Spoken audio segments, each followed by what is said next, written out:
بسم اللہ الرحمن الرحیم۔ السلام علیکم۔ آتشی کہکہے Imran series novel by M A راحت۔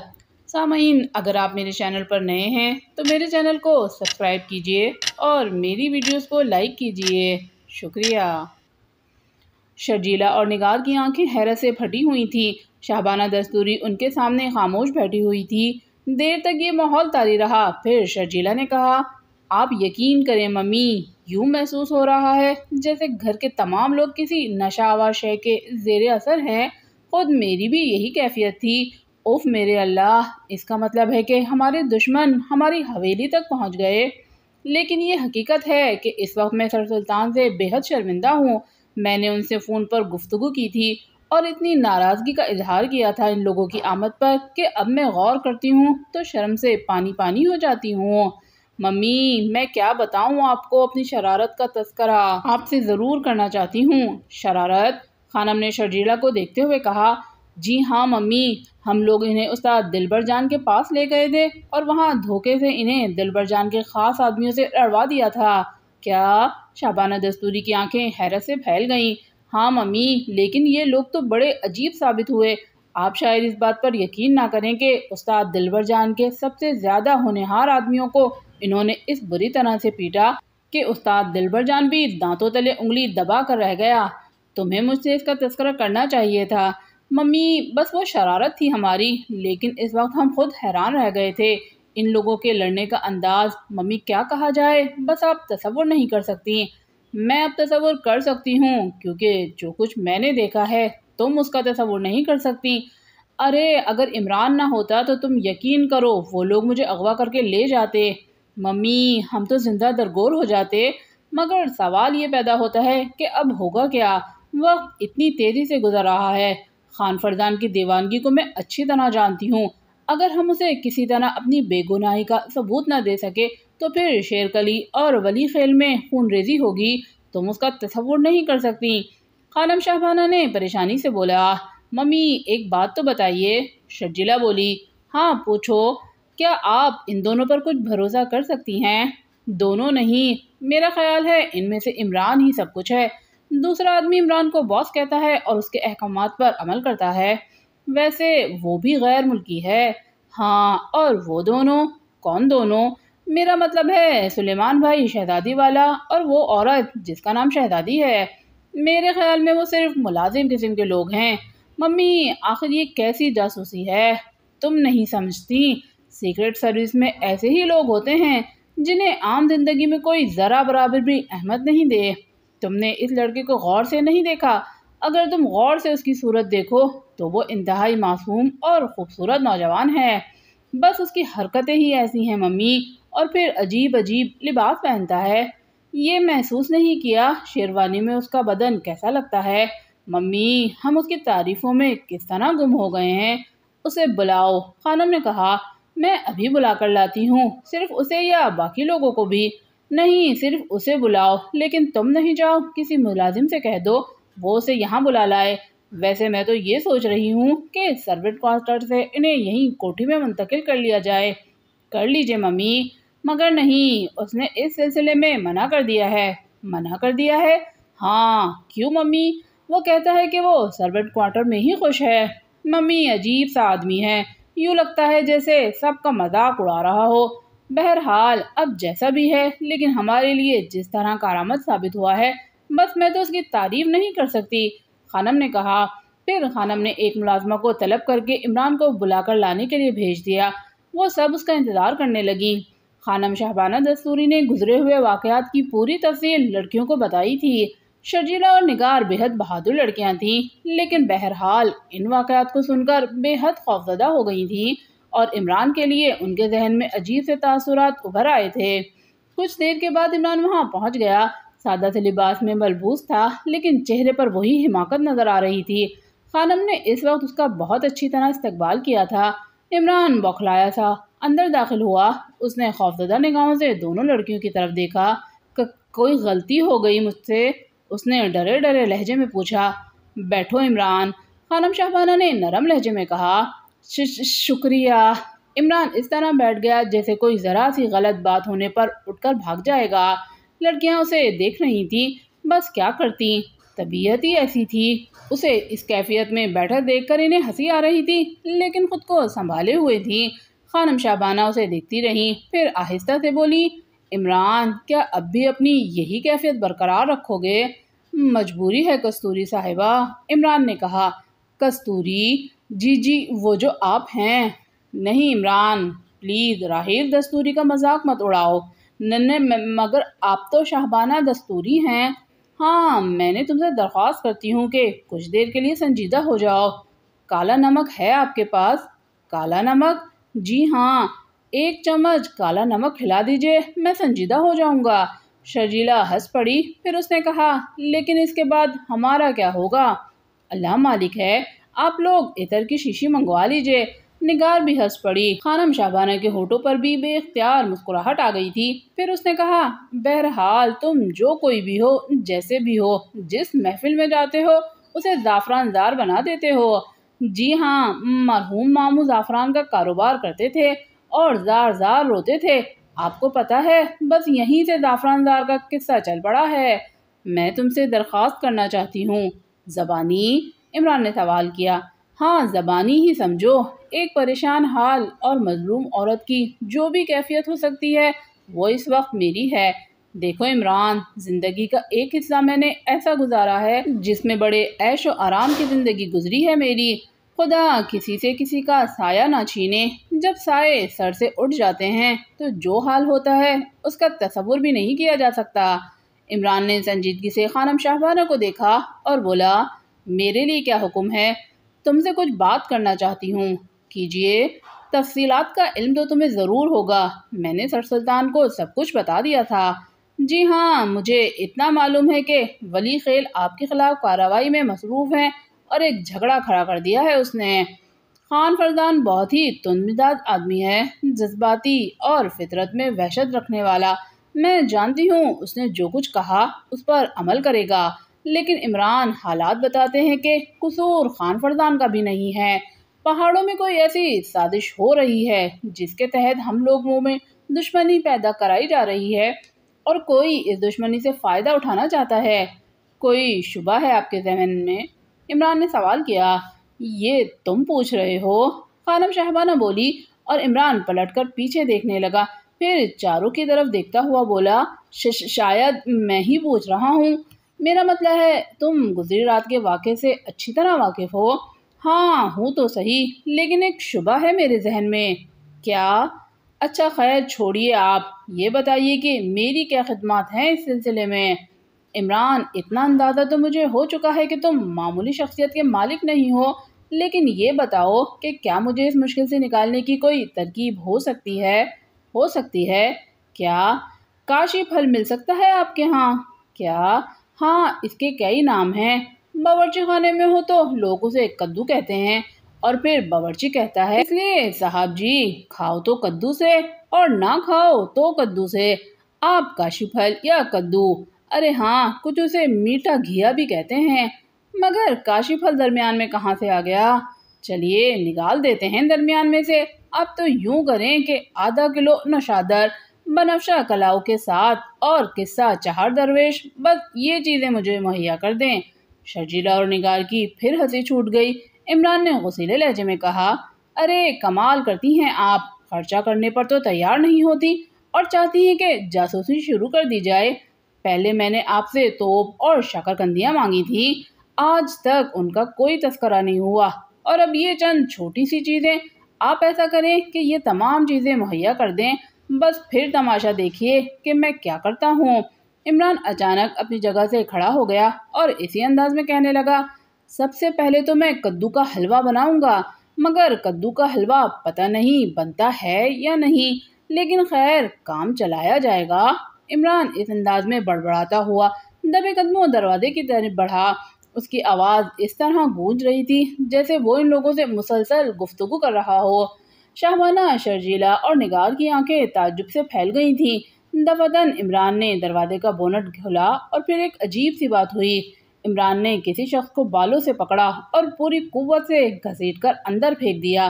ایک جوان آدمی تھا جو اس بری طرح سے اچھل کر نیچے گرا تھا کہ اگر کمرے میں قالین نہ بچھا ہوتا تو اس کے گھٹنے ٹوٹ گئے ہوتے۔ عمران نے بڑے اطمینان سے دروازہ بند کر دیا تھا اور اس کے بعد اس نے پستول نکال کر اس شخص کی طرف ناپتے ہوئے بولا، اپنے دونوں ہاتھ اسی طرح زمین پہ پھیلائے رکھو، اگر ذرا سی جنبش کی تو پورے بدن میں سوراخ کر دوں گا۔ اس وقت شرجیلہ اور نگار نے اس کے لہجے میں بے پناہ درندگی محسوس کی تھی۔ خانم شاہبانہ بھی حیران سی کھڑی تھی۔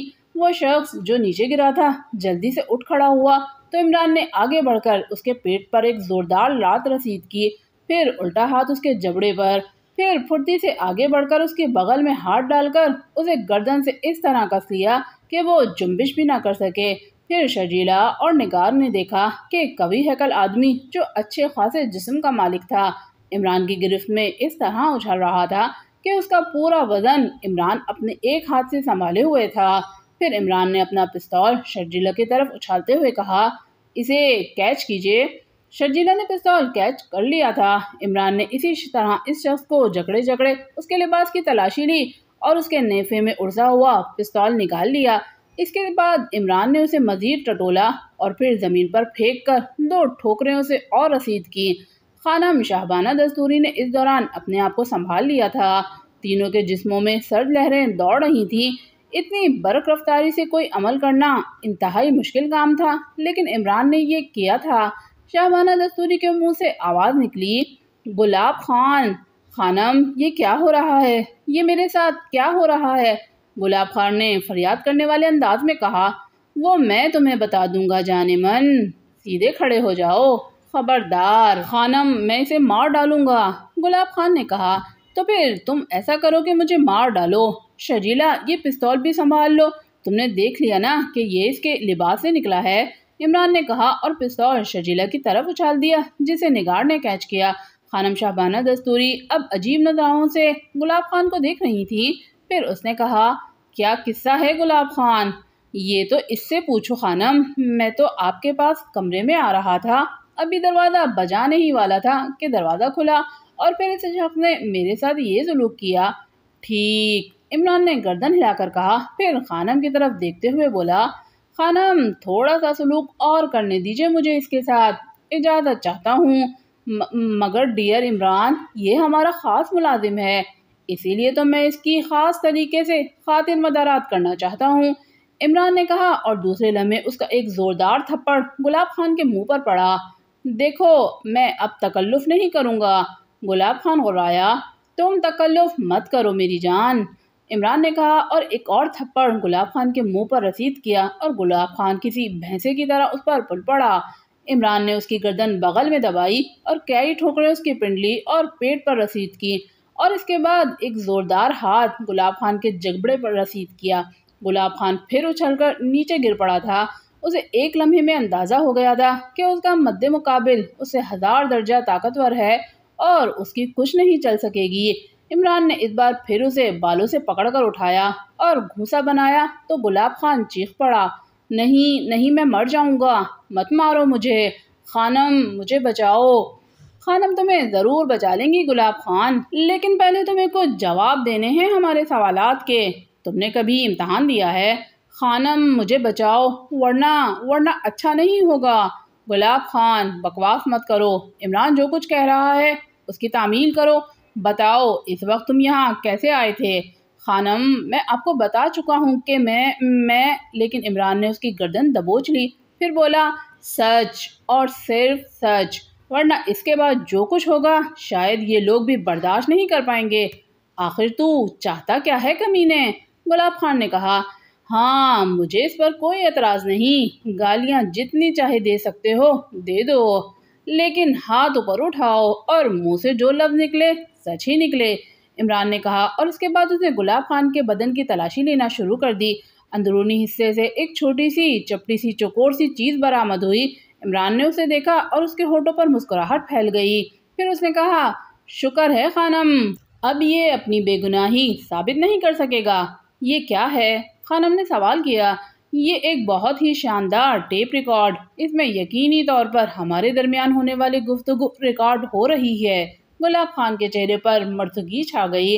عمران نے نگار سے کہا، مس نگار، اب آپ کو تھوڑی سی تکلیف کرنا ہوگی، ہاں کہیے، نگار جلدی سے بولی۔ اس کے ہاتھ پشت پر کسنا ہوں گے اور پاؤں بھی باندھنا ہوں گے، رسی درکار ہے۔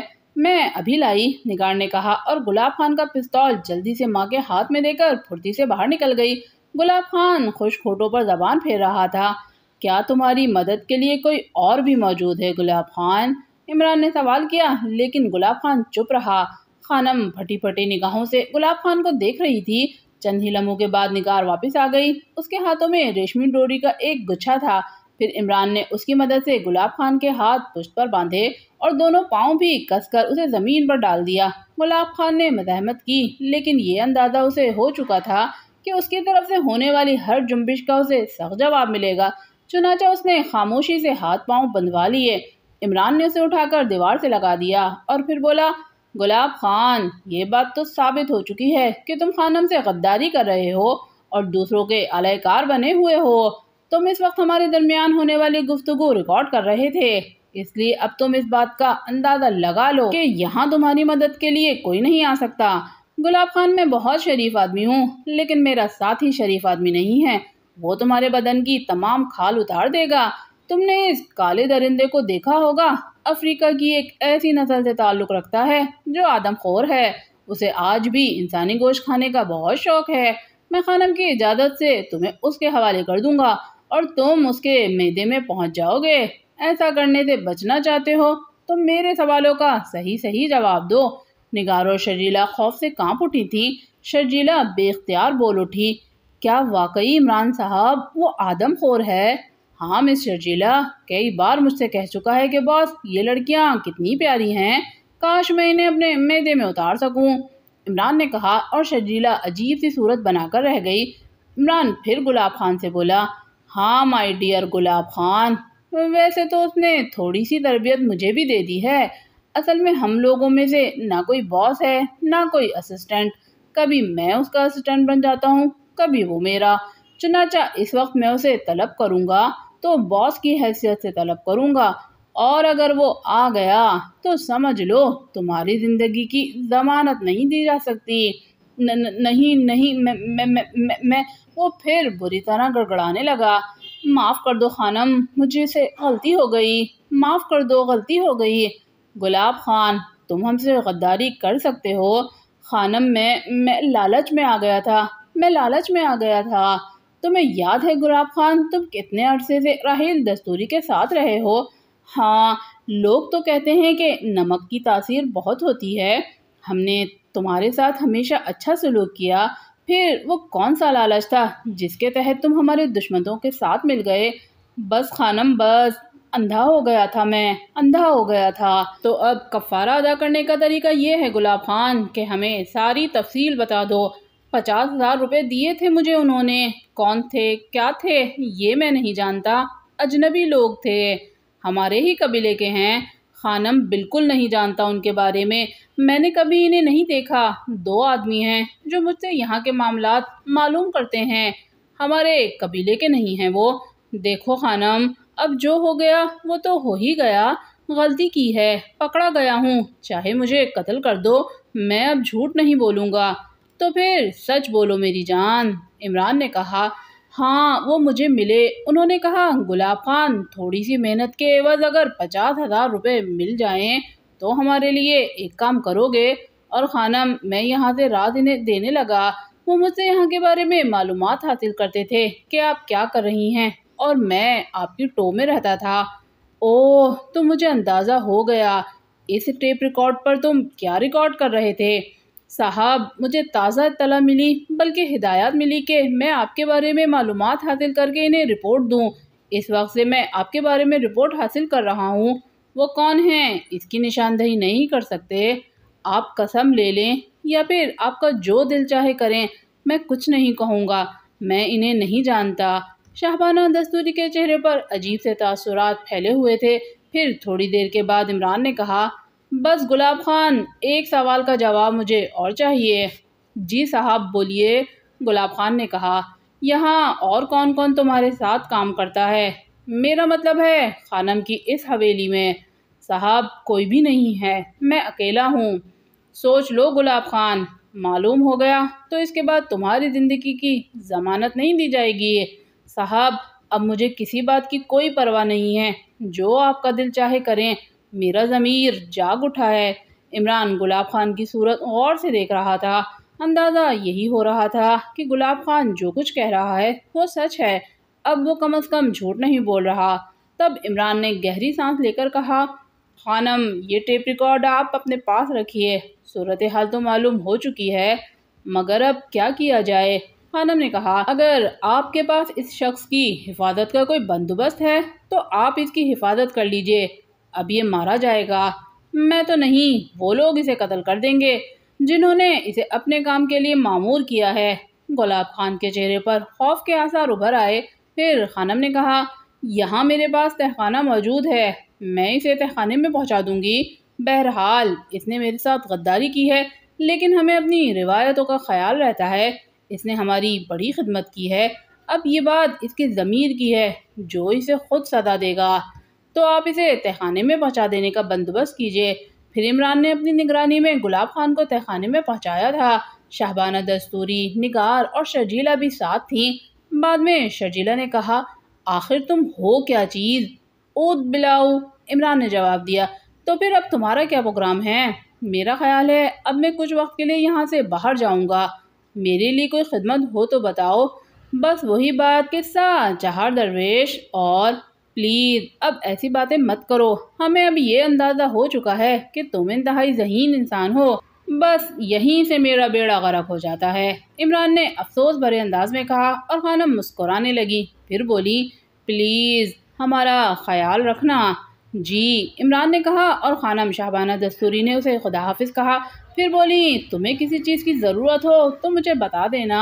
ضرور، فی الحال مجھے تنہائی کی ضرورت ہے، اگر ہو سکے تو میری مطلوبہ اشیاء مجھے فراہم کر دیں۔ 8 ملی میٹر کی توپ، شکرکندیاں اور… شرارت نہیں عمران، شہبانہ دستوری نے کہا۔ صفدر اور چوہان کیمپ نمبر 8 سے چل پڑے تھے، حالانکہ میجر شہباز نے ان سے بڑی درخواست کی تھی کہ چند روز اسے اور دے دیے جائیں تاکہ وہ مکمل صحتیاب ہو جائے، اور خود بھی ان کے ساتھ اس مہم کو سر انجام دینا چاہتا تھا۔ کرنل غیاث الدین کی طرف سے بھی میجر شہباز کو اجازت مل گئی تھی، لیکن ڈاکٹروں نے ابھی اسے انفٹ قرار دیا تھا اور کہا تھا کہ ابھی اسے مکمل آرام کی ضرورت ہے۔ اس کے علاوہ صفدر بھی ظاہر ہے اسے اپنے ساتھ شامل نہیں کر سکتا تھا، یہ تو بالکل الگ ہی معاملہ تھا۔ ویسے اس نے تمام رپورٹ ایکس-2 کو دے دی تھیں، اور ایکس-2 کی طرف سے اسے ہدایات مل چکی تھیں، جن میں سے کچھ باتیں اس کے لیے تعجب خیز تھیں۔ بہرحال کرنل غیاث الدین نے اور میجر شہباز نے اپنے مکمل تعاون کا یقین دلایا تھا اور کہا تھا کہ جس وقت اور جس لمحے انہیں ضرورت پیش آئے گی، فوج مکمل طریقے سے اپنا کردار ادا کرے گی۔ کرنل غیاث الدین نے بڑے اچھے الفاظ کے ساتھ صفدر کو رخصت کرتے ہوئے کہا تھا۔ تاہم غیاث الدین نے صفدر کو ایک خصوصی فریکوینسی کا فوجی ٹرانسمیٹر دیا تھا اور اسے ہدایت کی تھی کہ جس وقت بھی کوئی ایسی صورتحال ہو جس میں ان کی امداد کی ضرورت پڑ جائے تو بے تکلفی سے اسے بتا دے۔ اس سلسلے میں اس نے صفدر کو ان علاقوں کے تمام نقشے بھی سمجھا دیے تھے۔ صفدر جیپ اسٹارٹ کر کے چل پڑا تھا، اور اب وہ اور چوہان پہاڑوں میں بھٹک رہے تھے۔ چوہان نے ابھی تک صفدر سے اس بارے میں سوال نہیں کیا تھا کہ اس کا آگے کا کیا منصوبہ ہے، البتہ اسے یہ بات معلوم تھی کہ ایکس-2 کی طرف سے ان لوگوں کو نئی ہدایات مل چکی ہیں۔ صفدر کی نگاہیں چاروں طرف بھٹک رہی تھیں، اور اس وقت وہ انتہائی عجیب و غریب پہاڑی علاقوں سے گزر رہے تھے۔ ٹیلوں کے درمیان پیش در پیش پگڈنڈیاں بکھری ہوئی تھیں، اور وہ ان پگڈنڈیوں سے گزرتے ہوئے اس طرح نظریں دوڑا رہے تھے جیسے انہیں کسی کی تلاش ہو۔ اس کی ہدایت بھی صفدر نے ہی چوہان کو کی تھی، لیکن کچھ دیر کے بعد چوہان نے کہا، اگر مجھے پتہ چل جائے کہ آپ کیا تلاش کر رہے ہیں تو صفدر صاحب ہمیں آسانی ہو جائے گی۔ اوہ ہو، معاف کرنا چوہان، میں نے تمہیں بتایا ہی نہیں تھا۔ کیا؟ ہمیں ایک جیپ تلاش کرنی ہے جس میں عمران اور جوزف ہیں۔ عمران اور جوزف؟ چوہان حیرت سے اچھل پڑا۔ ہاں، تو کیا وہ بھی یہاں پہنچ چکے ہیں؟ ہاں، صفدر نے جواب دیا۔ اور ٹیم کے بقیہ افراد؟ چوہان نے سوال کیا۔ ان کے بارے میں مجھے کچھ نہیں معلوم۔ پھر تھوڑی دیر گزری تھی کہ ٹرانسمیٹر پر اشارہ موصول ہوا۔ یہ اشارہ سیکرٹ سروس کے ٹرانسمیٹر پر تھا۔ صفدر نے جلدی سے ٹرانسمیٹر آن کر دیا اور دوسری طرف سے عمران کی آواز سنائی دی، السلام علیکم صفدر بھائی۔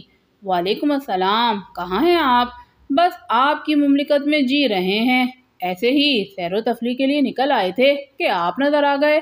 نظر آ گئے؟ صفدر نے حیرت سے پوچھا۔ جی ہاں، آپ جس جگہ سے گزر رہے ہیں اس کے بعد ایک ڈھلان شروع ہوتا ہے، ڈھلان کے بعد پھر بلندی ہے۔ اگر آپ یہاں سے جیپ میں کھڑے ہو کر دیکھیں تو اس بلندی پر ہم نظر آ سکتے ہیں۔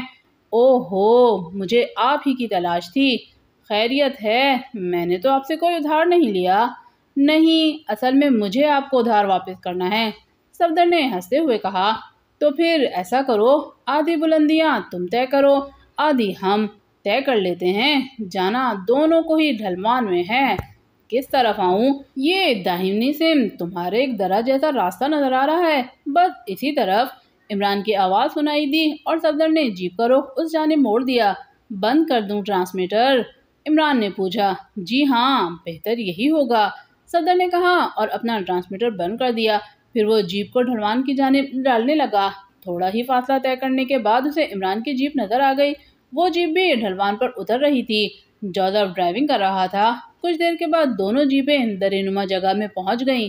عمران نیچے اتر کر آیا تھا۔ پھر اس نے صفدر سے اس کے بارے میں تمام تر معلومات حاصل کی اور صفدر کہنے لگا، آپ کے بارے میں ہمیں پہلی بار اطلاع ملی ہے۔ ویسے آپ کو اس بات کا علم تو ضرور ہوگا کہ ہمارے دوسرے ساتھی بھی یہاں مصروف عمل ہیں۔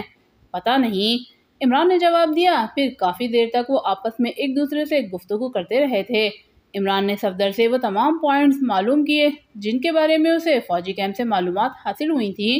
اس کے بعد عمران نے کہا، ہمیں اس درے سے نکلنے کے بعد بائیں سمت مڑنا ہوگا، لیکن سوال یہ پیدا ہوتا ہے جناب کہ ہمیں کرنا کیا ہے؟ ان لوگوں کو تلاش جو یہاں مصروف عمل ہیں، عمران نے غیر متوقع طور پر سنجیدگی سے کہا۔ پھر نقشے کے مطابق وہ لوگ سفر کرتے رہے۔ اس وقت وہ ایک ایسی وادی میں داخل ہوئے تھے جہاں گھنے درخت بھی بکھرے ہوئے تھے اور درندوں کی موجودگی کے زیادہ امکانات تھے۔ انہیں ہوشیار ہو جانا پڑا۔ درختوں کے درمیان ٹیلے بھی بکھرے ہوئے تھے اور یہ جگہ اس لحاظ سے بہت خوفناک تھی کہ ان ٹیلوں کی آڑ میں درندے چھپ سکتے تھے۔ وہ سب محتاط ہو گئے۔ شام ڈھلتی چلی جا رہی تھی۔ پھر اچانک ہی عمران نے ہاتھ اٹھا کر صفدر کو جیپ روکنے کا اشارہ کیا اور صفدر نے جیپ روک دی۔ دونوں جیپیں آس پاس رکی تھیں۔ صفدر، خطرناک صورتحال پیدا ہو سکتی ہے، اس لیے شام ڈھلنے سے پہلے ہمیں کچھ کرنا چاہتا ہوں۔ کیا؟ صفدر نے سوال کیا۔ بس یہیں رک جاؤ، عمران نے کہا اور پھر وہ اپنی جیپ سے کچھ سامان نکالنے لگا۔ تھوڑی دیر کے بعد وہ صفدر کے چہرے پر مصروف ہو گیا۔ وہ صفدر کے چہرے پر میک اپ کر رہا تھا۔ صفدر نے اس سلسلے میں کوئی مداخلت نہیں کی تھی۔ وہ جانتا تھا کہ عمران جو کچھ بھی کر رہا ہے بے مقصد نہیں کر رہا۔ پھر اندھیرا پھیلنے سے پہلے عمران کی صفدر کے چہرے پر اپنا ماسک میک اپ کر دیا تھا۔ اس کے پاس میک اپ کا بہترین سامان موجود تھا۔ صفدر مسکرانے لگا، پھر بولا، اور اب مجھے کیا کرنا ہے؟ تمہیں عمران بننا ہے۔ وہ تو خیر میں کبھی تصور میں بھی نہیں لا سکتا۔ کہاں آپ، کہاں میں۔ بہرحال ہمیں سنجیدگی سے کام کرنا ہے۔ سنو صفدر، تمہیں کچھ ہدایات دے رہا ہوں، ان کا خیال رکھنا۔ اگر کہیں کسی جگہ ہم ان کے نرغے میں آ جائیں تو نروس ہو جانے کی ضرورت نہیں اور نہ ہی اپنی زندگیوں کو خطرہ مول لینا۔ مگر کیا اس وقت آپ ہمارے ساتھ نہیں ہوں گے؟ قطعی نہیں، عمران نے جواب دیا۔ نہ جانے کیوں عمران کی چھٹی حص نے یہ اعلان کیا تھا کہ وہ دوسروں کی نگاہوں سے پوشیدہ نہیں رہے ہیں اور کچھ پراسرار لوگ ان کے ارد گرد پھیلے ہوئے ہیں۔ رات کا سناٹا اور تاریکی چاروں طرف پھیل گئی تھی تو عمران کو اس شبے کی تصدیق ہو گئی۔ اچانک ہی ان پر گولیوں کی بارش ہو گئی تھی۔ یہ گولیاں چاروں طرف سے برسائی جا رہی تھیں، جس سے انہیں یہ اندازہ ہو گیا تھا کہ انہیں چاروں طرف سے گھیر لیا گیا ہے۔ دن کی روشنی میں ہی عمران اس خدشے کا اظہار کر چکا تھا اور اس نے صحیح جگہ پہنچنے کے بعد اپنا میک اپ صفدر کے چہرے پر کیا تھا۔ جیسے ہی گولیوں کی بارش شروع ہوئی وہ تیزی سے جیپوں سے نیچے اتر گئے اور اس کے بعد عمران نے صفدر سے کہا، اگر میں تمہارے درمیان نہ ملوں تو فکر مند نہ ہونا۔ ہمیں اس لمحے کیا کرنا چاہیے؟ مقابلہ کرو اور بہتر ہے کہ نکل جانے کی کوشش کرو، لیکن اگر گرفتار بھی ہو جاؤ تو کوئی خطرہ مول نہ لینا۔ ویسے باقی تم بہتر سمجھتے ہو، عمران نے کہا اور اس کے بعد اس نے جوزف کو بھی ہدایات دی تھیں۔ جوزف ایسے معاملات میں خاصا ذہین ثابت ہوا تھا۔ پھر گولیوں کی بارش شدید ہو گئی اور وہ لوگ ان کا مقابلہ کرتے رہے۔ اندازہ یہ تھا کہ ان پر قابو پانا ان کے لیے مشکل ہی ہوگا، لیکن ایک بات ان لوگوں نے بھی محسوس کی تھی کہ وہ یہ گولیاں اگر جیپوں کی طرف سے برسائی جاتی تو یقینی طور پر جیپیں شکار ہوتی، لیکن وہ لوگ بھی شاید ان پر صحیح نشانے نہیں لگا رہے تھے۔ عمران آہستہ آہستہ ایک طرف کھسکنے لگا۔ صفدر اور جوزف نے اسے دیکھا۔ عمران نے اپنے ساتھ کوئی سامان اٹھایا ہوا تھا جو اس نے جیپ سے نکالا تھا۔ پھر اس کی آواز ابھری، اللہ حافظ، اور اس کے بعد وہ کسی چھپکلی کی طرح تیز رفتاری سے رینگتا ہوا ایک جانب بڑھتا چلا گیا۔ ادھر صفدر، جوزف اور چوہان مقابلہ کر رہے تھے۔ پھر اچانک ہی درختوں سے ان پر تیز روشنیاں منعکس ہو گئیں۔ انہیں روشنیوں کی زد میں لے لیا گیا تھا اور اس کے بعد ایک آواز سنائی دی، بے وقوف کے بچوں، مقابلہ کرنے کی کوشش مت کرو۔ اگر تمہاری گولیوں سے ہم میں سے ایک بھی زخمی ہو گیا تو پھر تم سب کو بھون کر رکھ دیا جائے گا۔ تمہیں اندازہ نہیں ہے کہ کتنے افراد تمہارے ارد گرد پھیلے ہوئے ہیں۔ خبردار، اپنے ہتھیار پھینک دو ورنہ اس کے بعد نتیجے کے لیے تیار ہو جاؤ۔ لیکن ظاہر ہے یہ لوگ ان کے کہنے سے ہتھیار پھینک نہیں سکتے تھے۔ عمران نے انہیں کھلی چھوٹ دی تھی کہ اگر وہ نکل سکتے ہیں تو ان کے نرغے سے نکل جائیں، اور چوہان نے صفدر سے کہا، صفدر صاحب، صورتحال کافی خطرناک ہو گئی ہے۔ ہاں، مجھے اس کا اندازہ ہے۔ میرا خیال ہے ہمارا نکلنا مشکل ہو جائے گا۔ لیکن ان کی یہ بات مکمل بھی نہیں ہوئی تھی کہ اچانک ہلکی ہلکی آوازوں کے ساتھ ان کے قریب سفید رنگ کے کانچ کے گولے پھٹنے لگے اور ان سے سفید رنگ کا ایک غبار فضا میں پھیلنے لگا۔ صفدر نے ٹھنڈی سانس لے کر کہا، خواب آور گیس، اور بس یہ اس کے آخری الفاظ تھے، کیونکہ اس کے بعد اس کا ذہن سناٹوں میں گم ہوتا چلا گیا تھا، اور یہی کیفیت شاید دوسرے افراد کی بھی تھی۔ سلیمان۔ شہزادی کا منہ بنا ہوا تھا اور سلیمان اس کی خوشامد کر رہا تھا۔ دیکھ شہزادی، تو اپنے باس کو نہیں سمجھتی، بہت اچھا انسان ہے، میں اسے بہت عرصے سے جانتا ہوں۔ دیکھنے میں وہ جیسا بھی ہے لیکن اندر سے بالکل موم کی طرح ہے۔ تو مجھے کیا موم کے کھلونے بنانے ہیں؟ شہزادی ناک چڑھا کر بولی، کھلونے تو نہیں بنانے، لیکن اس دور میں اچھے لوگ ملتے کہاں ہیں؟ کہیں اور نوکری کر لے سلیمان، عمران تجھے بالکل پتھر کا سمجھ لیتا ہے۔ شہزادی نے کہا، ارے بھاڑ میں جائے نوکری، تو سمجھتی کیوں نہیں ہے؟ عمران صاحب کے ساتھ ہی بس نوکری کر رہا ہوں، ورنہ نوکری کرنے کو کس کا دل چاہتا ہے؟ تو آفیسری کر لے کہیں۔ شہزادی نے کہا، دیکھ میرے منہ نہ لگ، میں نے کہہ دیا نا تجھ سے، اور میں نے بھی کہہ دیا ہے تجھ سے، کل یہاں سے کہیں نہ کہیں نکل جانا ہے ہمیں۔ ارے ہم اس حویلی میں قید ہو کر رہ گئے ہیں، کیا مزہ آ رہا ہے یہاں؟ خیر، مزہ تو آ رہا ہے، تجھے آ رہا ہوگا، مجھے تو نہیں آ رہا۔ تجھے کیا معلوم فرصت کے دن کیسے ہوتے ہیں؟ پکی پکائی کھانے کو ملتی ہے، نہ کوئی کام نہ دھندا۔ صحیح معنوں میں ہم لوگ ہنی مون منا رہے ہیں۔ ہاں، ہنی مون منا رہے ہیں۔ پہلے کبھی منایا ہے ہنی مون؟ پہلے کبھی شادی بھی تو نہیں کی، اب کر کے دیکھی ہے۔ میری تو تقدیر پھوٹ گئی۔ شہزادی رونے لگی، سوچ لے کیا کہہ رہی ہے۔ ہاں، سوچ لیا، اب میں یہاں نہیں رہوں گی۔ آخر ہم یہاں آئے ہی کیوں ہیں؟ بس ہمارے صاحب لائے ہیں، اور کیا بات ہے؟ تو مجھے واپس پہنچا دے، اکیلی رہ لے گی فلیٹ میں؟ رہ لوں گی، میرے بغیر؟ سلیمان نے عاشقانہ نگاہوں سے شہزادی کو دیکھتے ہوئے کہا، تیرے بغیر پہلے نہیں رہتی تھی کیا؟ پہلے کی بات اور ہے، مگر سوچ لے تو میرا دل توڑ رہی ہے۔ سلیمان نے کہا اور شہزادی خاموش ہو گئی۔ بہرحال رات کو دیر تک لڑتے جھگڑتے رہے تھے اور بالآخر سلیمان ناراض ہو کر سو گیا تھا۔ لیکن دوسری صبح جب وہ جاگا تو شہزادی بستر پر موجود نہیں تھی۔ سلیمان نے پہلے تو کوئی خیال نہ کیا، ہو سکتا ہے غسل خانے وغیرہ میں ہو، لیکن شہزادی غسل خانے میں بھی نہیں تھی۔ اچانک سلیمان کو رات کی باتیں یاد آ گئیں اور وہ اچھل کر بیٹھ گیا۔ اس نے زور سے آواز دی، شہزادی، لیکن شہزادی کا کوئی پتہ نہیں تھا۔ اب سلیمان کو ذرا سی فکر ہوئی، باہر نکل آیا اور باغ میں شہزادی کو چاروں طرف تلاش کرتا پھرا۔ ایک دو افراد سے اس کے بارے میں پوچھا بھی تھا، ان سب نے لا علمی کا اظہار کیا۔ البتہ چوکیدار نے ایک دوپٹہ اسے دیتے ہوئے کہا تھا، یہ تمہاری بیوی کا تو نہیں ہے؟ ارے یہ دوپٹہ تیرے پاس کہاں سے آیا؟ گیٹ کے باہر پڑا ہوا تھا صاحب، چوکیدار نے کہا۔ گیٹ کے باہر؟ وہ تعجب سے بولا، مگر وہ… ارے باپ رے باپ! سلیمان واپس پلٹا اور پھر دوڑتا ہوا اندر داخل ہوا۔ شہزادی نے رات کو اسے دھمکی دی تھی کہ وہ کل یہ حویلی چھوڑ دے گی، لیکن وہ ایسی نہیں تھی، اکیلی نہیں جا سکتی تھی۔ سلیمان کو ایک دم شبہ ہوا جیسے شہزادی اپنی مرضی سے نہ گئی ہو۔ عمران کے ساتھ رہتے ہوئے بہت سی باتیں اس کی عقل میں آ جاتی تھیں، چنانچہ سب سے پہلے اس نے شہزادی کے جوتے تلاش کیے۔ شہزادی کے جوتے وہیں پڑے ہوئے تھے، ننگے پاؤں وہ کہیں نہیں جا سکتی تھی۔ پھر شہزادی کا ایک جھمکا دروازے کے پاس پڑا ہوا ملا اور دوسرے لمحے سلیمان کے حلق سے دہشت بھری آواز نکلی، نہیں، وہ اکیلی نہیں جا سکتی۔ اس کے بعد وہ چاروں طرف مارا مارا پھرنے لگا۔ شہزادی کا سامان بھی اس نے تلاش کر لیا تھا، وہ کچھ بھی نہیں لے کے گئی تھی۔ اس کا صاف مطلب تھا شہزادی اپنی مرضی سے نہیں گئی۔ پھر وہ ایک ایک ملازم سے شہزادی کے بارے میں پوچھتا رہا، معاویلا کرتا ہوا حویلی میں گھس گیا۔ اسے پہلے نگار نظر آئی تھی۔ سلیمان کو دیکھ کر چونک پڑی اور تعجب سے بولی، کیا بات ہے سلیمان بھائی شہزادی والا؟ ارے بھاڑ میں گیا سلیمان بھائی شہزادی والا، یہ بتاؤ شہزادی کہاں ہے؟ کیا مطلب؟ وہ اپنے بستر میں نہیں ہے، اس کا دوپٹہ دروازے کے باہر پڑا ہوا ملا ہے اور جھمکا دروازے کے قریب۔ ہائے شہزادی! سلیمان حلق پھاڑ پھاڑ کر رونے لگا۔ ایک لمحے کے لیے تو نگار کی سمجھ میں کچھ نہیں آیا۔ سلیمان کو اس طرح بھو بھو کرتے دیکھ کر اس کی ہنسی چھوٹی پڑی تھی، لیکن پھر اس کی آوازیں سن کر شہبانہ دستوری اور شرجیلہ بھی نکل آئیں۔ انہوں نے آنکھیں پھاڑ پھاڑ کر اسے روتے ہوئے دیکھا۔ شہبانہ دستوری چونک کر آگے بڑھیں اور بولی، کیا بات ہے سلیمان، کیا ہو گیا؟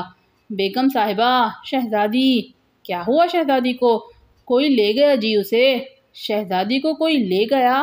کوئی جن لے گیا ہوگا، شرجیلہ آہستہ سے بولی۔ مگر کون کہاں لے گیا سلیمان؟ کچھ بتاؤ تو صحیح۔ آؤ اندر آؤ اور یہ رونا دھونا بند کرو۔ تعجب کی بات ہے، تم اچھے خاصے جوان آدمی ہو کر رو رہے ہو۔ ارے بیگم صاحبہ، ساری زندگی میں ایک شہزادی ملی تھی، اب میں روں بھی نا۔ ہائے شہزادی کہاں چلی گئی تو؟ ارے کمبخت، اسی لیے کہتے ہیں نا کہ منہ سے منحوس باتیں نہ نکالا کر۔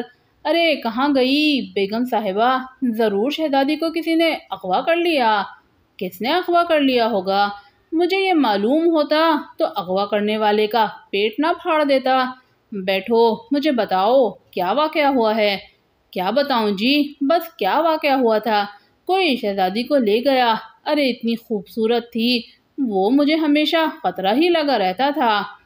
وہ تو ساری باتیں ٹھیک ہیں، مگر تمہارے خیال میں کون لے جا سکتا ہے اسے؟ پھر وہی باتیں، میرے خیال میں اگر کوئی اسے لے جا سکتا تو میں اس خبیث کو پکڑ نہ لیتا۔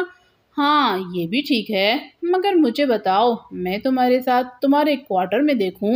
پھر شہبانہ دستوری، شرجیلہ اور نگار کوارٹر میں پہنچی۔ ساری صورتحال کے بارے میں معلومات حاصل کر کے انہیں یہی اندازہ ہوا تھا کہ شہزادی اپنی مرضی سے کہیں نہیں گئی ہے، لیکن اب عمران بھی یہاں موجود نہیں تھا۔ سلیمان نے چونک کر کہا، وہ کہاں گئے ہیں؟ اور کالیہ؟ ارے اللہ اسے غارت کرے، مجھے اس کالیہ پر شبہ ہے۔ کون کالیہ؟ ارے وہی جوزف کالیہ جو عمران کے ساتھ ہے۔ نہیں، وہ اسے نہیں لے جا سکتا۔ ارے آپ کیا جانیں جی، وہ بڑا خطرناک آدمی ہے۔ ٹھیک ہے، مگر وہ تو عمران صاحب کے ساتھ گیا ہے۔ ساتھ گیا ہے؟ ہاں، کہاں گئے ہیں صاحب؟ اب مجھے کیا معلوم، کب تک واپس آ جائیں گے یہ بھی نہیں معلوم۔ اب بتائیے میں کیا کروں؟ رونا دھونا بند کرو، انتظار کرو۔ لو جی، اگر وہ اسے کہیں دور لے گئے تو ہائے شہزادی، اب تو مجھے کہاں ملے گی؟ سلیمان چیخ چیخ کر رو رہا تھا۔ خانم شہبانہ دستوری بمشکل تمام اسے سنبھال سکیں۔ دیکھو سلیمان، پریشان ہونے کی بات نہیں، شہزادی جہاں بھی ہے واپس آ جائے گی، تم اس کی فکر نہ کرو۔ لو جی، میرے علاوہ اسے اور کون ہے دیکھنے والا؟ میں فکر نہ کروں تو اور کون کرے گا؟ ہائے میں یتیم، سلیمان نے کہا اور شرجیلہ کی ہنسی چھوٹ گئی۔ آپ ہنس رہی ہیں چھوٹی بی بی جی، آپ کو کیا معلوم، اگر آپ کی شہزادی غائب ہو جاتی تو آپ کو پتہ چلتا۔ نہیں، میں معافی چاہتی ہوں سلیمان، بس تم اس طرح رو رہے ہو، لیکن ایک بات بتاؤں تمہیں۔ ہاں؟ بیوی غائب ہو جاتی ہے تو مرد یتیم نہیں ہوتے۔ اوہ ہو، اب میں کیا کروں، میرے منہ سے نکل گیا، ہائے میں بیوہ ہو گیا۔ سلیمان نے کہا، اور اس بار شریرہ اور نگار اپنی ہنسی نہ روک سکی۔ شاہبانہ دستوری نے انہیں ڈانٹتے ہوئے کہا، تم ہنس رہی ہو، دیکھ نہیں رہی سلیمان بیچارہ کتنا پریشان ہے؟ بیگم صاحبہ، آپ یقین کرو، شہزادی کے بغیر 10 دفعہ مر جاؤں گا۔ 10 دفعہ؟ شرجیلہ نے کہا، اور بیگم دستوری پھر اسے گھورنے لگی۔ اگر تم خاموش نہیں رہ سکتی تو باہر نکل جاؤ۔ نہیں ممی نہیں، ہم خاموش ہیں، ہمیں واقعی افسوس ہے۔ آخر سوال یہ پیدا ہوتا ہے کہ شہزادی کہاں جا سکتی ہے؟ میں معلومات حاصل کرتی ہوں۔ پھر چوکیدار اور گھر کے تمام ملازمین کو اکٹھا کر لیا گیا اور ان سے پوچھا گیا کہ انہوں نے کوئی ایسا واقعہ تو نہیں دیکھا، مگر کسی نے کچھ نہیں دیکھا تھا۔ سلیمان بدستور بھوں بھوں کر کے روتا رہا۔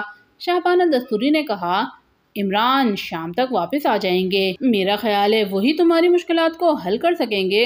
ویسے مجھے ایک بات کا شبہ ہے، سلیمان کہیں ایسا تو نہیں ہے کہ عمران صاحب خود ہی اسے ساتھ لے گئے ہوں؟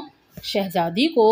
ہاں، نہیں جی، وہ ایسا نہیں کر سکتے، وہ شریف آدمی ہیں۔ میرا یہ مطلب نہیں، مطلب ہے کسی کام سے لے گئے ہوں اسے۔ لیکن مجھے بتا تو دیتے، کم از کم آخر نکاح ہوا ہے میرا، ساری ذمہ داریاں میں نے سنبھال لی ہیں اس کی، اور لے گئے وہ مجھ سے پوچھے بغیر۔ تم اس سے معلوم کر سکتے ہو، ذرا حوصلے سے کام لو۔ شاہبانہ دستوری سلیمان کو سمجھانے لگی، لیکن سلیمان کے آنسو رکنے کا نام ہی نہیں لے رہے تھے۔ شاہبانہ دستوری کی سمجھ میں نہیں آ رہا تھا کہ وہ اس کو کس طرح خاموش کرائیں۔ البتہ شرجیلہ اور نگار کی بری حالت ہو رہی تھی۔ یہاں جو کچھ بھی ہو رہا تھا وہ بے حد خوفناک تھا، لیکن یہ کردار ایسے آ گئے تھے کہ ان کے درمیان ہنسی روکنا مشکل ہو جاتا تھا۔ کافی وقت گزر گیا، شہزادی کا پتہ نہیں چل سکا تھا۔ شہزادی ایک عظیم الشان غار میں موجود تھی، جہاں کچھ پراسرار لوگوں نے اپنا مسکن بنا رکھا تھا۔ شہزادی کو بے ہوش کر کے اغوا کیا گیا تھا، اور یہ اغوا باس کی ہدایت پر کیا گیا تھا۔ باس نے حکم دیا تھا کہ ان چاروں میں سے جو بھی ہاتھ لگے اس کو اٹھا لاؤ، اور اٹھانے والے شہزادی کو اٹھا کر لے آئے تھے، اور اس وقت شہزادی کو ہوش میں لانے کی کوشش کی جا رہی تھی۔ وہ ایک بستر پر لیٹی ہوئی تھی اور ڈاکٹروں سے انجیکشن لگا رہا تھا۔ انجیکشن لگانے کے کچھ دیر کے بعد شہزادی کو ہوش آ گیا۔ اس نے پھٹی پھٹی آنکھوں سے ادھر ادھر دیکھا اور پھر ارے میری ماں کہہ کر اٹھ کھڑی ہوئی۔ یہ کون سی جگہ ہے؟ ہائے اللہ مارو، یہ کون سی جگہ ہے؟ یہ سلیمان کہاں ہے تو؟ باس اور دوسرے افراد شہزادی کو دیکھ رہے تھے۔ مردود، مجھے کیا گھور رہے ہو؟ گھر میں ماں بہن نہیں ہے کیا؟ ستیہ ناز جائے، میں کہتی ہوں تم مجھے کہاں لے آئے ہو؟ میرا سلیمان کہاں ہے؟ اگر تم سکون سے بیٹھ کر باتیں کرو تو تمہیں سب کچھ معلوم ہو جائے گا۔ خدا غارت کرے تمہاری بیوی اگر اس طرح اغوا ہو جاتی تو وہ سکون سے بیٹھ کے باتیں کر سکتی تھی، شہزادی نے کہا، اور ان لوگوں میں سے کچھ ہنس پڑے۔ باس نے انہیں گھور کر دیکھا، پھر شہزادی سے بولا، دیکھو لڑکی، آرام سے بیٹھ جاؤ، ورنہ اگر تم نے زیادہ شور شرابہ کیا تو تمہاری گردن کاٹ دی جائے گی۔ اس نے خنجر اٹھا کر مٹھی میں دباتے ہوئے کہا، خدا نے چاہا تو کیڑے پڑیں گے تمہارے بدن میں مردہ ہو کر، ایک عورت کو ڈراتے ہو؟ ہائے مردود، سلیمان اگر یہاں آ گیا تو تم سب کی چٹنی بنا کر رکھ دے گا۔ اس کی ضرورت نہیں پیش آئے گی، ہم تمہیں خود سلیمان کے پاس پہنچا دیں گے، بس تھوڑی سی باتوں کا جواب دے دو۔ تمہارے باپ کی نوکر ہوں کیا تمہاری باتوں کا جواب دوں؟ دیکھو مجھے جانے دو ورنہ اچھا نہیں ہوگا۔ ٹھیک ہے، جانا چاہتی ہو تو چلی جاؤ، یہاں چاروں طرف خونخوار درندے پھیلے ہوئے ہیں، اگر کوئی چیر پھاڑ کر رکھ دے تو ہم سے نہ کہنا، باس نے کہا، اور شہزادی جو واپسی کے لیے مڑی ہوئی تھی وہیں پر رک گئی۔ درندے مطلب یہ کہ ریچھ وغیرہ؟ ریچھ ہی نہیں، شیر، چیتے اور ہاتھی تک یہاں پائے جاتے ہیں۔ ارے تو کمبخت، مجھے یہاں لایا ہی کیوں ہے تو؟ کیا تیرے کہنے سے مجھے یہ لوگ یہاں لائے ہیں؟ یہی سمجھ لو میرے کہنے سے تمہیں یہاں لایا گیا ہے۔ تم سے کچھ باتیں کرنا ہے لڑکی۔ جیٹھ ہے تو میرا یا دیور ہیں؟ کیوں باتیں کروں میں تجھ سے؟ نہ میں تیرا جیٹھ ہوں نہ دیور، مگر تمہیں بتا ہی دیتا ہوں، اگر تم نے میرے سوالات کے جواب نہیں دیے تو تمہیں تو میں خیر چھوڑ دوں گا، مگر سلیمان کی گردن کاٹ ڈالوں گا۔ ہیں؟ گردن کاٹ دے گا؟ ارے نہیں، وہ بیچارہ تو بڑا معصوم ہے، بالکل اللہ میاں کی گائیں، مگر گائیں نہیں، گائیں تو عورت ہوتی ہے، مطلب یہ ہے کہ اللہ میاں کا بھینسا۔ شہزادی نے کہا، اس اللہ میاں کے بھینسے کو تم اللہ میاں کے پاس پہنچانے میں بھرپور مدد کر رہی ہو۔ میں ہاں میں کیا کر رہی ہوں؟ ہماری باتوں کا جواب نہ دے کر بیٹھ جاؤ۔ بمشکل تمام شہزادی بیٹھنے کو تیار ہوئی تھی، اس کی آنکھوں میں آنسو بہہ رہے تھے۔ باس نے اس کے سامنے آ کر کہا، دیکھو لڑکی، ہم تمہیں کوئی نقصان نہیں پہنچانا چاہتے، بس تھوڑی سی معلومات حاصل کرنا چاہتے ہیں تم سے۔ اگر تم نے یہ معلومات ہمیں دیں اور صحیح دیں تو سمجھ لو ہم تمہیں چھوڑ دیں گے، بلکہ چھوڑ کیا دیں گے، اس حویلی تک واپس پہنچا دیں گے۔ وعدہ کرتے ہو؟ ہاں، کھاؤ ماں کی قسم، شہزادی نے کہا، اور اس بار باس کے ہونٹوں پر بھی مسکراہٹ پھیل گئی۔ وہ گہری نگاہوں سے شہزادی کا جائزہ لے رہا تھا، اور وہ خود شاید اس بات پر بھی حیران تھا کہ معمولی قسم کے ملازم کی لڑکی بھلا جاسوسی سے کیا تعلق رکھ سکتی ہے، لیکن بہرحال اسے بڑی محنت کر کے یہاں لایا گیا تھا۔ باس اس سے معلومات حاصل کرنا چاہتا تھا۔ اس نے کہا، اب یہ بتاؤ کہ تم لوگ کہاں سے یہاں آئے ہو؟ ہم آئے ہیں یا تم لائے ہو؟ میرا مطلب ہے خانم شہبانہ دستوری کی حویلی تک تم کیسے آئے؟ وہ ریل میں بیٹھ کر آئے۔ اور کیسے آئے؟ وہ دو لڑکیاں گاڑی میں ہمیں حویلی تک لے آئی تھیں۔ ریل میں کہاں سے بیٹھ کے آئے تھے؟ شہر سے۔ اور کہاں سے؟ جہاں میرا سلیمان رہتا ہے، شہزادی نے جواب دیا۔ شہر کا کوئی نام تو ہوگا؟ باس نے پوچھا، اور شہزادی نے اپنے شہر کا نام بتا دیا۔ جو لوگ تمہارے ساتھ آئے تھے وہ کون تھے؟ ارے انہی کی وجہ سے تو ہم مصیبت میں گرفتار ہوئے ہیں۔ کون ہے وہ؟ بس وہ ایک عمران صاحب ہیں اور دوسرا وہ موا کالیا جوزف ہے۔ کیا کرتے ہیں یہ دونوں؟ جھک مارتے ہیں، کمبخت، نہ کام کرتا ہے نہ دھندا کرتا ہے، بس مارا پھرتا ہے، اور وہ کالیا، وہ اسے باس کہتا ہے۔ باس؟ شہزادی منہ بنا کر بولی۔ اور تم لوگ کیا کرتے ہو؟ بس صاحب جی، تقدیر کا کھیل ہوتا ہے، ماں باپ نے تو شہزادی نام رکھا تھا اور یہ سمجھ لیا تھا کہ ہم شہزادی ہو گئے۔ تقدیر پھوٹی تو اس موئے سلیمان کے ساتھ، کہتا تھا راج کرائے گا شہزادی کو۔ کمبخت، روٹیاں پکاتا ہے عمران صاحب کے گھر میں، اور وہ عمران صاحب خود بھیک مانگتے ہیں اور اسے تنخواہ دیتے ہیں۔ ارے بس اب یوں سمجھ لو کہ نکموں کا ٹولہ ہے پورے کا پورا۔ ارے ہمیں کیا معلوم وہ سسرے کیا کرتے ہیں، بس سلیمان باورچی ہے اور ہماری اس سے شادی ہو گئی ہے صاحب، ہمیں کچھ نہیں معلوم، آپ ہمیں ہمارے گھر پہنچا دو۔ ارے ہم لعنت بھیجتے ہیں ایسی حویلیوں پر جہاں کوئی نہ کوئی جھگڑا پڑا ہی رہتا ہے۔ شہزادی پھر سے سسکیاں لینے لگی۔ باس غصیلی نگاہوں سے اسے دیکھتا رہا، پھر ایک گہری سانس لے کر وہاں سے واپس پلٹ آیا۔ اس نے ایک شخص کو اشارہ کر کے کہا، ہر کام غلط ہو رہا ہے، کسی کام میں کوئی پائیداری نہیں ہے، پتہ نہیں تم لوگ کیا کر رہے ہو اور کیا کرنے والے ہو۔ مجھے تو اب مایوسی ہوتی جا رہی ہے۔ کسے پکڑ لائے ہو؟ یہ ایک باورچی کی بیوی ہے، اور بس۔ جس شخص سے یہ الفاظ کہے گئے تھے وہ خشک ہونٹوں پر زبان پھیر کر رہ گیا۔ باس نے کہا، اسے جہاں سے لائے ہو وہیں چھوڑ آؤ، بیکار کسی کا خون بہانا مناسب نہیں۔ جی باس، اس شخص نے جواب دیا۔ عمران جیپ سے کود کر تھوڑے ہی فاصلے پر پہنچا تھا کہ اچانک ہی اس نے ہلکے سے دھماکے سنے اور پھر فضا میں سفید دھوئیں کے بادل منڈلاتے ہوئے دیکھے۔ ایک لمحے میں احساس ہو گیا کہ یہ خواب آور گیس کے بم ہیں، بالکل ویسے ہی جیسے خانم شہبانہ دستوری کی حویلی میں پھینکے گئے تھے۔ اس نے برق رفتاری سے جیپ سے گیس ماسک نکالا اور اپنے چہرے پر چڑھا لیا۔ اس کے بعد اس نے پھرتی سے کوئی ایسی جگہ تلاش کی جہاں وہ اپنے آپ کو پوشیدہ کر سکے۔ اس کا ذہن برق رفتاری سے کام کر رہا تھا۔ یہ بات تو اب سوچنے کی نہ تھی کہ جوزف، صفدر اور چوہان بچ سکیں گے۔ وہ اچھی طرح سمجھ گیا تھا کہ یہ لوگ اب کام سے گئے، لیکن بہرحال صورتحال غلط نہیں رہی تھی۔ صفدر کے چہرے پر اپنا میک اپ کر کے اس نے ذہانت کا ثبوت دیا تھا، اور اب کم از کم یہ حصہ محفوظ ہو گیا تھا۔ تھوڑے ہی فاصلے پر ایک گھنا درخت نظر آیا تو اس نے پھرتی سے اس کے تنے کو پکڑا اور پھر کسی بندر کی طرح اوپر چڑھتا چلا گیا۔ درختوں کی گھنی چاہوں میں وہ اپنے آپ کو بآسانی محفوظ کر سکتا تھا۔ اب یہاں رک کر صورتحال کا جائزہ لینا ہی مناسب تھا۔ وہ آنکھیں پھاڑ پھاڑ کر ادھر ادھر دیکھتا رہا۔ اپنا تھیلا جسے وہ ساتھ اٹھا لایا تھا اس نے شانے سے لٹکا لیا تھا۔ دھوئیں کا غبار جب چھٹا تو اس نے دیکھا کہ بہت سے افراد ان دونوں جیپوں کے گرد جمع تھے اور ان سب نے ماسک لگائے ہوئے تھے۔ البتہ اتنا فاصلہ ضرور ہو گیا تھا کہ ان کی گفتگو سمجھ میں نہیں آ رہی تھی۔ تھوڑی دیر تک یہ ہنگامہ آرائی رہی اور اس کے بعد عمران نے جیپیں سٹارٹ ہونے کی آواز سنی اور ایک گہرا سانس لے کر رہ گیا۔ صفدر جوزاور چوہان اب ایک نئی مہم پر چل پڑے تھے۔ کیا کہا جا سکتا تھا کہ ان کے ساتھ کیا سلوک ہو، لیکن بہرحال یہ رسک لینا ہی پڑا تھا۔ اب ظاہر ہے جیپوں کا تعاقب تو پیدل دوڑ کر نہیں کیا جا سکتا تھا، اپنے طور پر ہی کچھ کرنا تھا۔ تقریباً 15-20 منٹ گزر گئے۔ گیس کی بو کے اثرات اب ختم ہونے لگے تھے۔ پھر عمران نے نیچے اترنے کا ارادہ کیا ہی تھا کہ اس نے 2 افراد کو اس طرف آتے ہوئے دیکھا اور ایک دم سانس روک لیا۔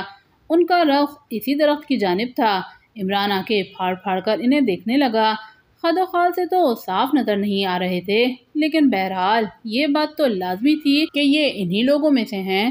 عمران کے ذہن میں چرخیاں برق رفتاری سے چلنے لگیں۔ اس موقع سے فائدہ نہ اٹھانا حماقت تھی۔ وہ آہستہ آہستہ قریب آ گئے۔ پھر عمران نے انہیں درخت سے کچھ فاصلے پر رکتے ہوئے دیکھا۔ ان میں سے ایک نے جیب سے سگریٹ کیس نکال کر ایک سگریٹ ہونٹوں میں دبایا اور پھر دوسرے سے بولا، سگریٹ پیو گے؟ نہیں کیپٹن، میں آپ کا ایک ادنا خادم ہوں، آپ کے سامنے سگریٹ پینے کی جرات نہیں کر سکتا۔ لعنت بھیجو عہدوں پر، لو سگریٹ پیو اگر پیتے ہو تو۔ شکریہ کیپٹن۔ دوسرے نے بھی سگریٹ نکال لی۔ عمران نے لائٹر کا شعلہ بلند ہوتے ہوئے دیکھا اور اس کے بعد اسے سگریٹ کے شکتے ہوئے سرے نظر آئے۔ ان کی باتیں بھی عمران کے کانوں تک بآسانی پہنچ رہی تھیں۔ یقینی طور پر میں یہ بات نہیں مان سکتا کہ وہ صرف 3 تھے۔ دونوں جیپوں میں 2 افراد کو دیکھا تھا میں نے، مگر کیپٹن چوتھا کہاں تھا؟ میں خود اس کے لیے پریشان ہوں کیپٹن۔ جہاں جہاں ہم نے دیکھ لیا وہاں تو اس کا نشان نہیں ملتا۔ مل جائے گا اس کا نشان، لیکن اس کے لیے ہمیں دن کی روشنی کا انتظار کرنا پڑے گا۔ مجھے تو خطرہ ہے کیپٹن، کہیں وہ جیپوں میں ہی نہ چھپا ہو۔ میں نے اس کی ہدایات کر دی ہے اپنے آدمیوں کو، خیال رکھیں گے وہ۔ اب اتنا بھی آسان نہیں ہماری نگاہوں سے اوجھل ہو جانا۔ کیپٹن، میرے لیے کیا ہدایت ہے؟ نہیں کچھ نہیں، میں یہاں دن کی روشنی کا انتظار کروں گا اور اپنا اطمینان کرنے کے بعد ہی یہاں سے واپس پلٹوں گا۔ آؤ بیٹھو، کیپٹن نے کہا، اور یہ ایک دلچسپ بات تھی کہ وہ دونوں اسی درخت کی جڑ میں آ بیٹھے تھے۔ عمران اپنے آپ کو تول رہا تھا، اب کیا کرتا وہ بیچارہ؟ یہ کیپٹن خود ہی موت کی طرف بڑھ رہا تھا اور اپنے ساتھ اپنے غلام کو بھی لے ڈوبنے والا تھا۔ عمران نے اپنے ذہن میں ایک منصوبہ بنا لیا تھا اور اس وقت چونکہ وہ تنہا تھا اس لیے اپنے عمل کے لیے ہر طرح کے اقدامات کر سکتا تھا۔ وہ جانتا تھا کہ جوزف چوہان اور صفدر کی زندگیاں خطرے میں پڑ گئی ہیں، لیکن بہرحال اب ان دونوں افراد سے وہ کوئی فائدہ حاصل کر لینے کا خواہش مند تھا۔ چنانچہ وہ ان کے سگریٹ ختم ہونے کا انتظار کرتا رہا اور پھر جب انہوں نے اپنے سگریٹ کے جلے ہوئے حصے دور اچھال دیے تو اچانک ہی عمران نے درخت سے چھلانگ لگا دی۔ دونوں کے لیے یہ چھلانگ غیر متوقع تھی اور وہ سوچ بھی نہیں سکتے تھے کہ اچانک ان پر درخت سے قیامت ٹوٹ پڑے گی۔ عمران دونوں کو رگیدتا ہوا درخت سے کئی فٹ آگے لے گیا۔ اس کے بعد اس نے پوری قوت سے کیپٹن کے ساتھی کے پیٹ میں لات مار دی۔ تنہائی تھی اور عمران ایک منصوبے پر عمل کر رہا تھا، چنانچہ پاؤں کی قوت ناقابل یقین تھی۔ اس شخص کے بدن کو ایک زوردار جھٹکا لگا اور وہ کلا بازی کھا کر پوری قوت سے درخت کے تنے سے جا ٹکرایا۔ یہ اس کی بدقسمتی تھی یا پھر جانا بوجھا عمل کہ اس کا سر درخت سے ٹکرا گیا تھا اور پشت کی طرف سے ٹکرایا تھا، چنانچہ گردن کی ہڈی ٹوٹنے کی آواز سنی گئی۔ لیکن اس کے بعد فوراً ہی عمران نے کیپٹن کو اٹھا کر زمین پر دے مارا۔ اس وقت وہ اسے موقع نہیں دینا چاہتا تھا۔ زمین پر گرتے ہی اس نے کیپٹن کی دونوں ٹانگیں ایک مخصوص انداز میں موڑی اور پنڈلی کو پنڈلی سے لگا کر اس پر دباؤ ڈالنے لگا۔ کیپٹن کی خوفناک چیخیں بلند ہوئی تھیں اور وہ بالکل بدحواس ہو گیا تھا۔ عمران نے اس موقع سے پورا فائدہ اٹھایا اور فوراً یہ ٹانگیں چھوڑ کر اس کے سینے پر آ چڑھا۔ 2-4 تھپڑ اس کے گالوں پر رسید کیے اور اس کے بعد اسے اوندھا کر کے اس کے دونوں ہاتھ پشت پر موڑ دیے۔ کیپٹن بالکل ہی بے بس ہو گیا تھا۔ عمران نے سب سے پہلے اس کا پستول نکالا اور پھر اندرونی لباس سے ایک مڑا ہوا خنجر اس کے علاوہ کیپٹن کے پاس اور کوئی ہتھیار نہیں تھا۔ یہ دونوں چیزیں اپنے قبضے میں کرنے کے بعد اس نے ایک ٹھوکر مار کر کیپٹن کو سیدھا کیا اور اس کے ایک پاؤں پر پاؤں رکھ کر کھڑا ہو گیا۔ میں تمہارے پورے بدن کی ہڈیوں کو پیس کر رکھ دوں گا۔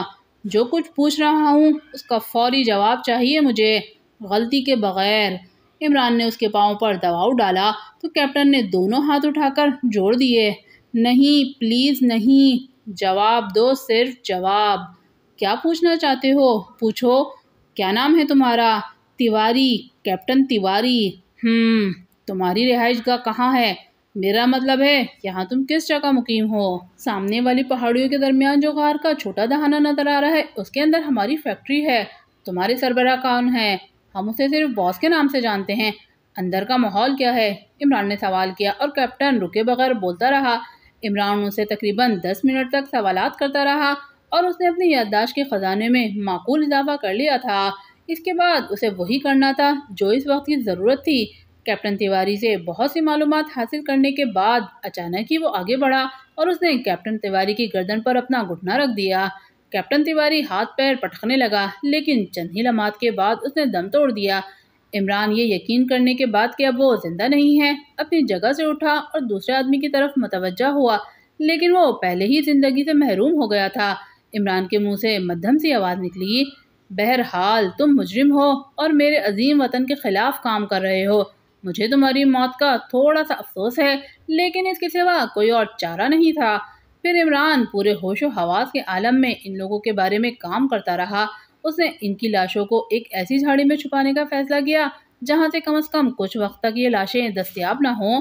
یہ ان کا علاقہ تھا اور انہیں کسی بھی لمحے کیپٹن تیواری اور اپنے ایک ساتھی کی گمشدگی کا علم ہو سکتا تھا۔ چنانچہ عمران اس وقت تک ان لاشوں کو محفوظ رکھنا چاہتا تھا جب تک کہ اس نے اپنا کام مکمل نہ کر لے۔ ایک لاش کو جھاڑی میں چھپانے کے بعد اس نے تھوڑی دیر انتظار کیا اور اس کے بعد کیپٹن تیواری کا بدن کا لباس وغیرہ اتارنے لگا۔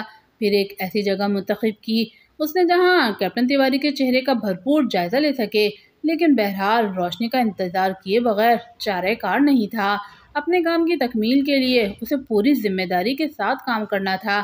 یہ انتظار بے حد طویل رہا۔ پھر جب مدھم روشنی نمودار ہوئی تو عمران اپنے کام کے لیے تیار ہو گیا۔ اس نے برق رفتاری سے اپنے تھیلے سے میک اپ کا سامان نکالا اور اس کے بعد اپنے چہرے پر میک اپ کرنے بیٹھ گیا۔ اس وقت وہ انتہائی ذہانت کا ثبوت دے رہا تھا۔ پھر وہ کیپٹن تیواری کے نقوش اپنے چہرے پر منتقل کرتا چلا گیا اور تھوڑی دیر کے بعد اس کا کام سے فارغ ہو گیا۔ پھر اس نے اپنا لباس اتار کر کیپٹن تیواری کا لباس پہنا۔ پوری طرح اپنے آپ کو تیار کرنے کے بعد وہ اس لاش کو جھاڑیوں میں چھپانے لگا اور اس نے اپنے طور پر اتنی محنت کی کہ بہرحال لاش جھاڑیوں میں چھپی رہے۔ اب وہ وہاں سے آگے بڑھنے کے لیے تیار تھا۔ ایک اور مشن کا آغاز ہو چکا تھا جس کے انجام کا اسے ابھی تک کوئی اندازہ نہیں تھا۔ کیپٹن تیواری کے بتائے ہوئے راستے پر وہ سفر کرتا رہا۔ پھر اسے چند افراد نظر آئے جو اسی کی جانب آ رہے تھے۔ عمران ہوشیار ہو گیا لیکن وہ سب اس کے قریب پہنچ کر مؤدب ہو گئے۔ سر، کیا پوزیشن رہی؟ ان میں سے ایک نے سوال کیا۔ نہیں، کچھ نہیں، وہ کہیں نظر نہیں آیا۔ غلط فہمی تھی تم لوگوں کو، وہ صرف 3 ہی افراد تھے، انہیں پہنچا دیا گیا۔ جی سر، انہیں قید کر دیا گیا ہے اور باس کو ان کے متعلق اطلاع دے دی گئی ہے۔ ٹھیک ہے، عمران نے جواب دیا اور اس کے بعد وہ ان کے ساتھ ان پہاڑیوں کی جانب بڑھنے لگا جو اس سے پہلے اس نے نہیں دیکھی تھیں۔ پہاڑیوں کے دامن میں غار کے کئی دہانے نظر آ رہے تھے۔ عمران خاموشی سے سفر کرتا ہوا ان کے ساتھ ایک غار کے دہانے سے اندر داخل ہو گیا۔ اسے خوشی تھی کہ اب تک ان لوگوں کو نہ تو اس کی آواز پر کوئی شبہ ہو سکا تھا اور نہ ہی اس کے چہرے اور حلیے پر۔ یہ بہت بڑی بات تھی۔ اس کا بھی اندازہ ہو گیا تھا اسے کہ وہاں چوتھے آدمی کی تلاش کے لیے کیپٹن تیواری کی ذمہ داری لگی ہوئی تھی، جس کی وجہ سے اب اسے اس بات کا خدشہ نہیں تھا کہ وہ دونوں لاشیں فوری طور پہ دستیاب ہو جائیں گی۔ پھر اس نے غاروں کے اس عظیم شان سلسلے کو حیرت اور تشویش کی نگاہوں سے دیکھا۔ یہ تو ایک پوری دنیا آباد کر لی گئی تھی۔ لاتعداد لوگ مختلف کاموں میں مصروف نظر آ رہے تھے۔ عمران کے ساتھی منتشر ہو گئے اور عمران اب زندگی کا خطرہ مول لے کر ان غاروں کی سیر کرنے لگا۔ جوزف، صفدر اور چوہان یہیں کہیں موجود تھے، لیکن جو صورتحال نگاہوں کے سامنے آئی تھی اس کے بعد کسی طرح بھی عمران ان کی جانب توجہ نہیں دے سکتا تھا۔ ویسے بھی اسے یقین تھا کہ وہ لوگ آخری حد تک اپنا بچاؤ کرنے کی اہلیت رکھتے ہیں۔ یہاں اس عظیم الشان سازش کا خاتمہ کرنا اس کی زندگی کا سب سے بڑا مقصد تھا۔ خطرہ تو مول لینا ہی پڑتا۔ چنانچہ وہ اس پوری دنیا کی سیر کرنے لگا۔ غاروں کا پیچ در پیچ سلسلہ نہ جانے کہاں تک پھیلا ہوا تھا۔ چھوٹی چھوٹی سرنگیں جو انسانی ہاتھوں سے تراشی گئی تھیں ان غاروں کو ایک دوسرے سے منسلک کرتی تھیں۔ اور پھر عمران نے دنیا کا سب سے عجیب منظر دیکھا۔ عمران سیریز کا ناول آتشی قہقہے بائے ایم اے راحت ابھی جاری ہے۔